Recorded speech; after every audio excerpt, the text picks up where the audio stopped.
열왕기하 23장 31절에서 37절입니다. 오늘 말씀의 제목은 파월리스 크리찬에 관해서 이런 제목으로 하나님 말씀을 나누도록 하겠습니다. 먼저 31절, 32절 우리 한 목소리로 함께 읽겠습니다. 여호와하스가 왕이 될 때에 나이가 23세라 예루살렘에서 석 달간 다스리니라. 그의 어머니의 이름은 하무달이라 림나 예레미야의 딸이더라. 여호와하스가 그의 조상들의 모든 행위대로 여호와 보시기에 악을 행하였더니. 아멘. 오늘 우리는 요시야의 두 아들을 살펴보게 됩니다. 요시야가 어제 우리가 나눈 말씀에 의하면 이집트의 바로인 느고라고 하는 이집트의 왕과 전쟁을 하다가 그만 전사를 하게 되지요. 큰 부상을 입고 돌아왔지만 끝내 숨을 거두고 말았습니다.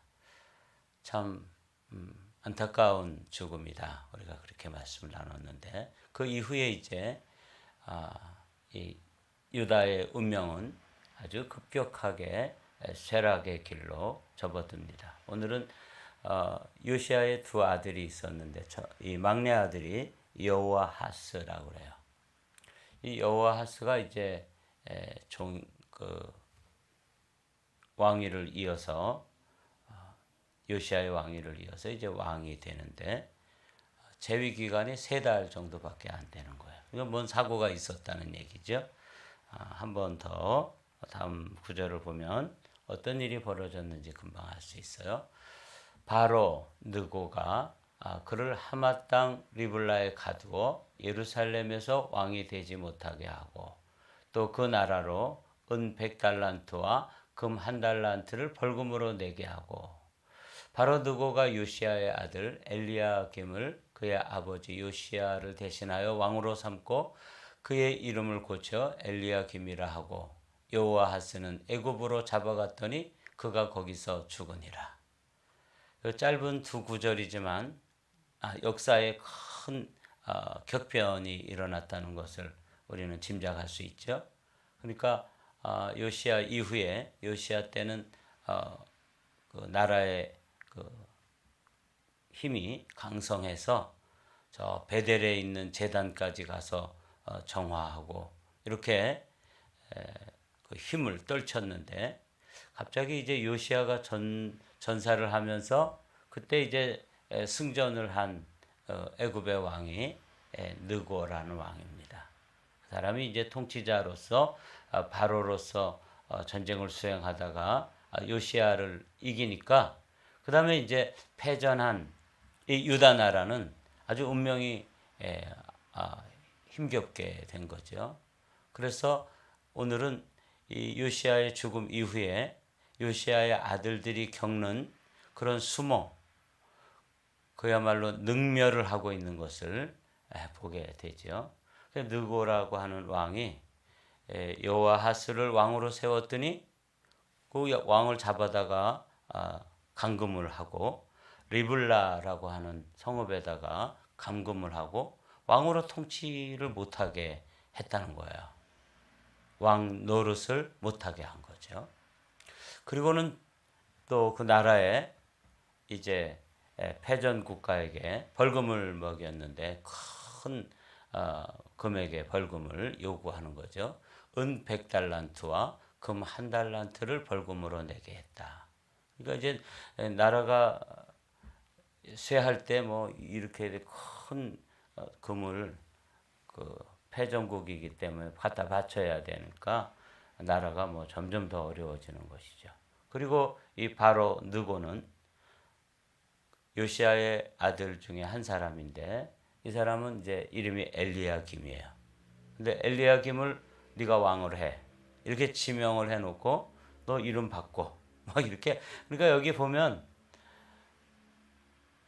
여호와하스는 왕으로 기름을 부어 세웠지만 폐위를 하고 다시 다른 형제를 즉위를 시키고 이름도 바꾸고 돈도 가져오라고 그러고 자기 멋대로 막 휘두르고 있는 것을 보게 되죠. 이게 이제 짧은 구절이지만 많은 생각을 우리가 하게 하는 그런 구절입니다. 이게 지금 당시의 역사적 상황이에요. 참 처참하게 됐죠. 왕이 됐지만 왕은 뭐 꼭두각시에 불과한 거죠. 하지 말라 그러면 하지 말고 또 애굽으로 끌고 가면 또 끌려가고 거기서 그냥 돌아오지 못하고 죽게 되고 거기서 이제 왕이 된 엘리야킴은 이름을 여호야킴이라고 바꾸고 뭐 하여튼 마치 우리나라가 일제 36년 동안 그냥 쥐락펴락 했잖아요. 일본 사람들이 우리나라를 창씨 개명을 한 적도 있어요. 이게 정체성을 완전히 말살시키는 거죠. 한글도 못 쓰게 하고 한국말도 못하게 하고 이름도 막 지들 멋대로 바꾸고 이렇게 했던 그 역사의 만행을 우리는 알고 있는데 이 애굽 나라의 바로였던 느고가 지금 유다 지역 유다 나라를 이제 승전을 했기 때문에 자기 멋대로 이제 그렇게 하는 것을 우리가 짧은 두 절이지만 보게 되는 것이죠. 여호야김이 은과 금을 바로에게 주니라. 그가 바로 느고의 명령대로 그에게 그 돈을 주기 위하여 나라에 부과된 백성들 각 사람의 힘대로 액수를 정하고 은금을 징수하였더라. 이러니 나라는 패전을 했고 이제 또 조공을 갖다 바쳐야 되니까 백성들에게 또 고혈을 짜는 거죠. 뭐 백성들은 얼마나 힘겨웠겠어요. 그 임금은 임금대로 또 뭐 가라면 가고 오라면 오고 이름 바꾸라면 바꾸고 돈 내라면 돈 내고 뭐 이래야 되는 형편인 것을 보게 되죠. 여호야김이 왕이 될 때 나이가 25세라 예루살렘에서 11년간 다스리니라. 그의 어머니의 이름은 스비다라 로마 부다의 딸이더라. 그래서 여호아하스의 어머니 이름이 하무달이었는데 여기는 스비다라고 하는 걸 보면은 두 형제가 요시아의 두 아들이긴 했지만 배달은 왕비가 다른 그런 어머니에게서 난 아들들을 이 사람을 세웠다가 또 폐위하고 저 사람을 세웠다가 또 잡아다가 끌고 가기도 하고 벌금을 부과하기도 하고 아주 자기 멋대로 입맛대로 그냥 이 유다 땅을 손에 쥐고 흔드는 모습을 이제 보게 돼요. 그래서 오늘 본문이 이렇게 맞춰져요. 여호야김이 그의 조상들이 행한 모든 일을 따라서 여호와 보시기에 악을 행하였더라. 그래서 이 엘리야킴이었던 이 왕이 이제 바로가 이름을 바꿔주는 바람에 여호야킴이 됐잖아요. 그 다음에 전에 바로 직전에 한 3달간 있다가 폐위를 당한 여호아하스도 여호와 보시기에 악을 행하였더라. 한 일이라고는 이렇게 두 사람 다 기록되어 있어요. 여러분 이런 본문을 가지고 우리는 어떤 교훈을 얻어낼 수 있을까요? 여러분은 지금 이 유다가 겪고 있는 이 바로에게 막 힘겨워하면서 당하고 있는 수모, 당하고 있는 능욕, 그야말로 한 나라 자체를 완전히 능멸하고 있는 이 바로의 모습 가운데서 그리고 거기에 속절없이 당하는 이 두 사람의 임금 여호아하스와 여호야킴 이 두 임금을 보면서 제대로 왕노릇도 하지 못하는 이 모습을 여러분들은 어떻게 보시나요? 이게 이제 오늘 우리가 사실은 역사의 한 순간에 경험했던 아주 수치스러운 참 부끄러운 역사죠. 이스라엘 사람들에게 있어서는. 그런데 이것을 오늘 우리 시대에 우리가 살아가는 이 시대를 살아가는 그리스도인으로서 이 말씀은 우리에게 아주 소중한 교훈을 전해주고 있습니다. 오늘 제가 31절에서 37절까지의 말씀의 제목을 제가 한번 읽어드렸는데 혹시 기억하시나요? Powerless Christian이라고 오늘 제목을 붙였습니다. 저는 이 바로 왕에게 느고라고 하는 통치자에 의해서 유다 나라가 짓밟히고 그냥 끌고 가는 대로 끌려가고 이렇게 하라 그러면 이렇게 하고 저렇게 하라면 저렇게 하고 이름을 바꾸라면 바꾸고 또 끌고 가서 자기 나라에서 죽이고 이 멋대로 입맛대로 하고 있는 이 바로의 아래서 왕이지만 왕노릇을 못하고 하는 그야말로 왕이지만 종노릇을 하고 있는 이 모습 가운데서 우리 시대에 이 시대를 살아가는 그리스도인으로서 우리의 한 모습을 발견해야 합니다. 그게 뭐예요? 파워 크리스찬, 하나님 나라의 왕권을 가지신 왕이신 예수 그리스도께서 우리 안에 오셔서 우리와 함께 왕노릇을 하면서 세상을 다스리고 세상을 통치하고 세상에서 왕적 권세를 가지고 왕 같은 제사장으로 섬기고 있는 그렇게 다스리고 있는 크리스찬들이 있는 반면에 그게 이제 요시야라면 요시야의 두 아들이 보여주고 있는 모습은 그런 훌륭한 아버지를 뒀지만 여호와 앞에서 악을 행하면서 하나님을 등지고 하나님을 떠난 상태에서 죄의 종노릇하고 애굽의 종노릇하고 그 세상을 상징하는 애굽은 늘 세상을 상징하잖아요. 세상에 아무런 힘도 발휘하지 못하고 세상의 그 통치자인 바로에게 휘둘리고 있고 종노릇하고 있는 이 모습. 원래는 왕 같은 제사장으로서 세상을 정복하고 다스리고 통치하는 통치자로서 우리를 불렀는데 우리가 부르심을 그렇게 받았습니다. 그런데 지금 이 두 아들이 요시야의 두 아들이 보여주고 있는 이 모습은 우리에게 정말 많은 점을 시사하고 있습니다. 왕으로 세웠는데 뭐만 하고 있어요? 하나님 앞에서는 악을 행하고 세상을 향해서는 종노릇만 하고 있다.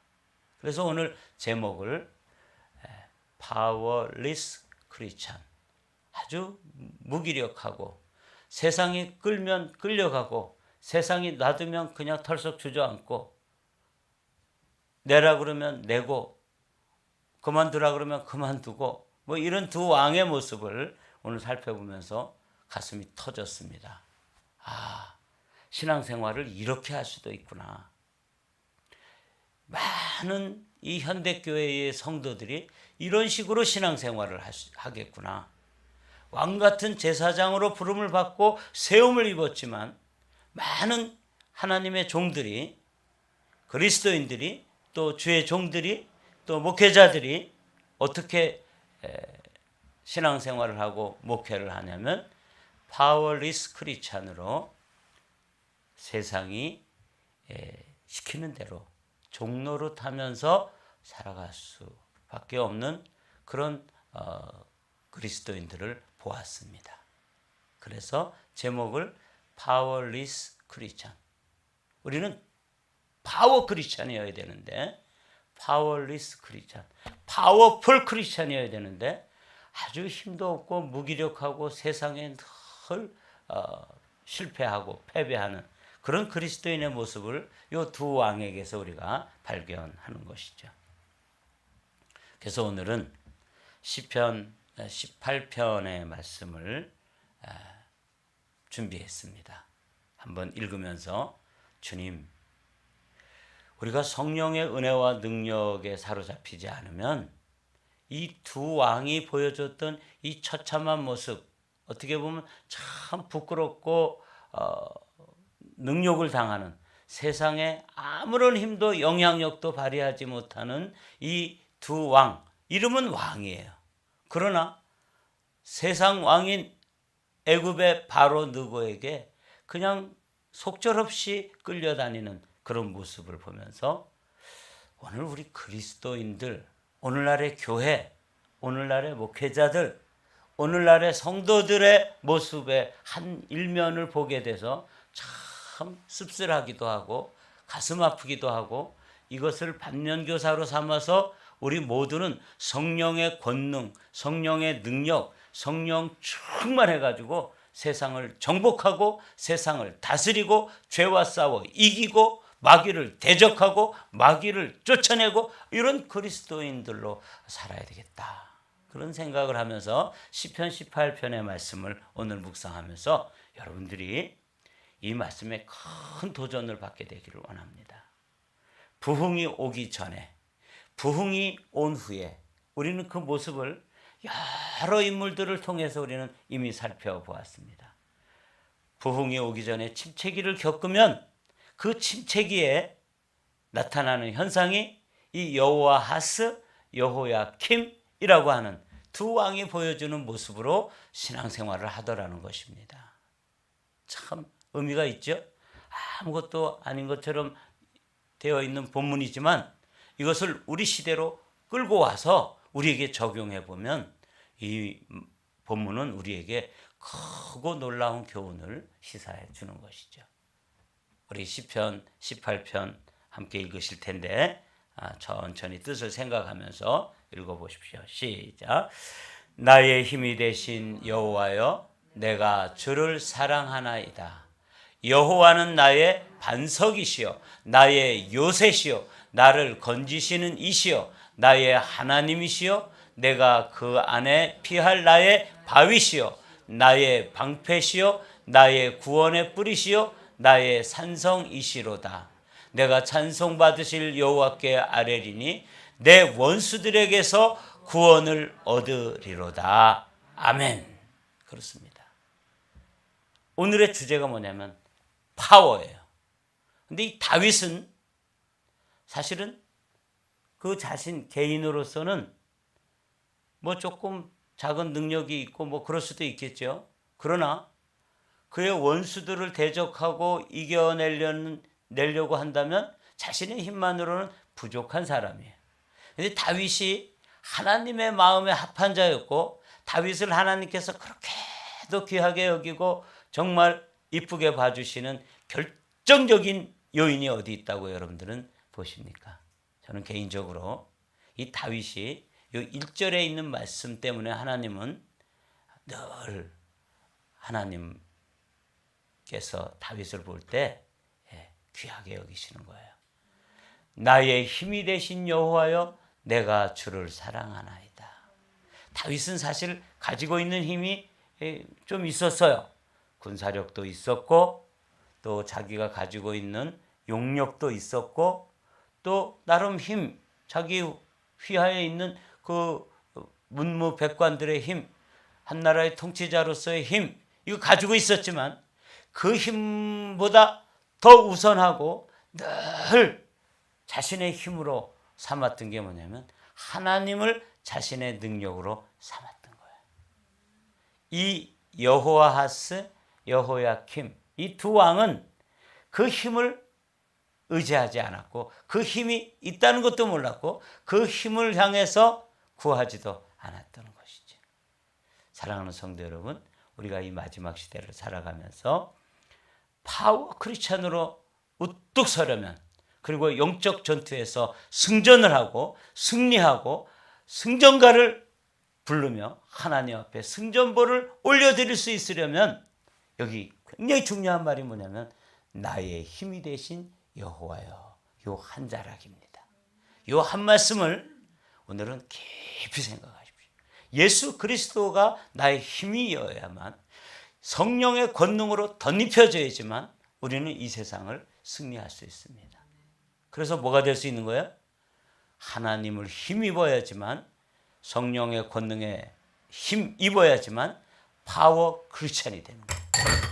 그런데 이 두 왕은 여호와 앞에 악만 행했지 하나님을 힘입고 하나님의 힘을 빌어서 하나님의 능력과 함께 그 능력으로 세상을 이기고 바로를 이겨내고 그럴 만한 힘이 없었기 때문에 우리는 이런 사람들을 powerless king이라고 부를 수 있는 것이죠.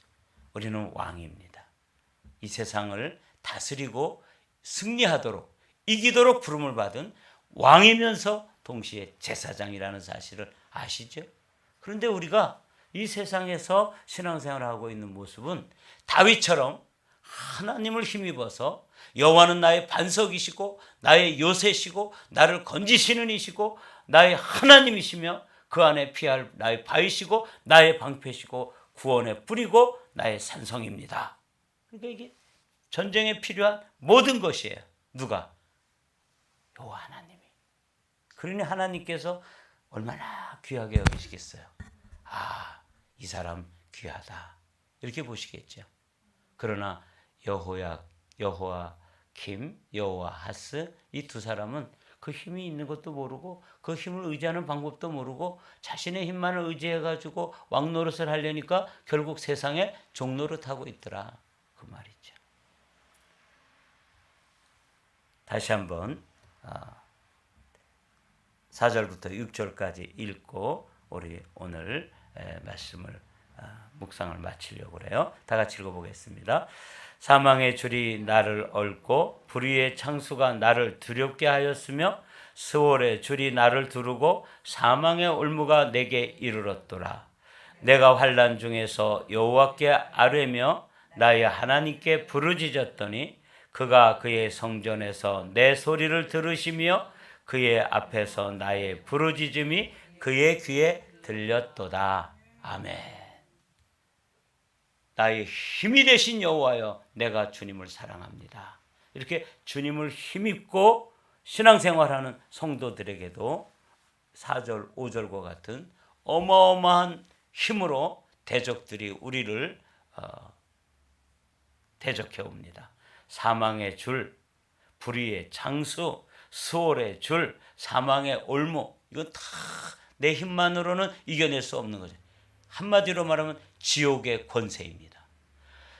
지옥의 파워를 가지고 나에게 다가오는데 그 여호와하스나 여호야킴인 경우에는 지옥의 파워가 누구냐면 바로 느고입니다.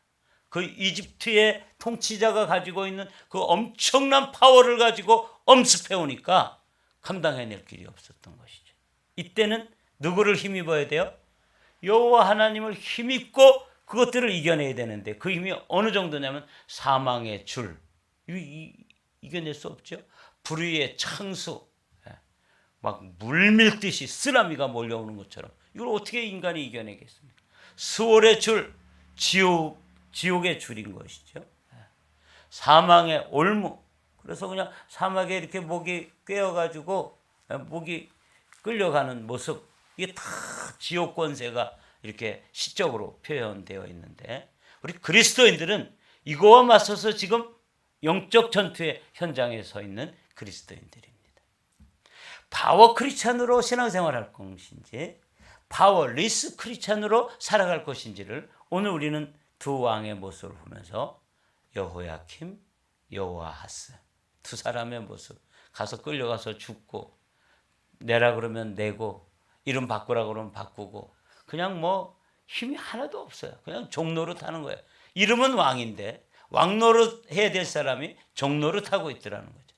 근데 현대 그리스도인들도 꼭 이와 같이 하는 거예요. 그러나 우리는 이 말씀 가운데서 이제 반대 정신으로 서야 되는 것이죠. 내가 환난 중에서 여호와께 아뢰며 나의 하나님께 부르짖었더니 그가 그의 성전에서 내 소리를 들으시며 그의 앞에서 나의 부르짖음이 그의 귀에 들렸도다. 그러니까 하나님을 힘입는 방법 중에 가장 강력한 방법이 뭐예요? 기도입니다. 가장 우리에게 주신, 이미 우리에게 허락해 주신 수단이 뭐예요? 부르짖음입니다. 이 아침에도 여러분들의 삶의 모습, 또 목회자인 저의 삶의 모습, 신앙생활하는 모습을 다윗에게서 모델로 삼을 것인지 여호야하스, 여호야킴 이 요시아의 두 아들 형편없이 끌려다니는 파워리스 크리스찬의 모습에서 모델을 삼을 것인지는 자명합니다. 우리는 나의 힘이 되신 여호와여, 내가 주님을 사랑합니다. 그분께 부르짖고 그분을 힘입고 그분의 능력으로 오늘 하루도 승리하는 복된 성도들 파워 크리스천이 되시기를 주님의 이름으로 축복합니다.